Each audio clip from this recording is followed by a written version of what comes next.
Hello friends, అందరికీ నమస్కారం. ఈరోజు మన రెసిపీ వచ్చేసి తోటకూర రెసిపీ. ఇందుకోసం తోటకూర ఆకుల్ని నీట్గా చుంచేసి వీడియోలో చూపిస్తున్నట్టు పక్కన పెట్టేసుకోండి. ఆ తర్వాత బాండ్లీ తీసుకొని అందులో ఆయిల్ వేసేసి చిటికెడు ఆవాలు అవి చిటపటలాడిన తర్వాత చిటికెడు జీలకర్ర వేసేసి వాటిని దోరగా వేయించుకోండి. అవి వేగేంత సమయంలో 5-6 వెల్లుల్లి రెబ్బల్ని తీసుకొని నీట్గా పొట్టు ఒలిచి వాటిని కచ్చా పెచ్చాగా దంచి పక్కన పెట్టేసుకోండి. ఇవి గోల్డెన్ బ్రౌన్ వచ్చిన తర్వాత మనం సిద్ధం చేసుకున్న వెల్లుల్లి రెబ్బల్ని ఇందులో యాడ్ చేసేసేయండి.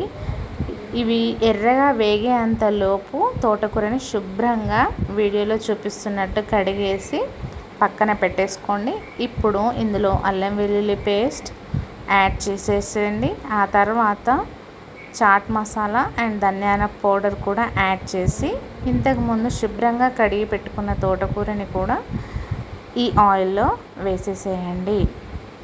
వేసేసిన తర్వాత మొత్తం మిశ్రమం పైన కొంచెం మూత పెట్టేసి 10 నిమిషాలు మగ్గనివ్వండి. 10 నిమిషాల తర్వాత వీడియోలో చూపిస్తున్నట్టు మీకు కూర సిద్ధమవుతుంది. ఇంకో 10 మినిట్స్ ఆగిన తర్వాత మనకి రెసిపీ రెడీ.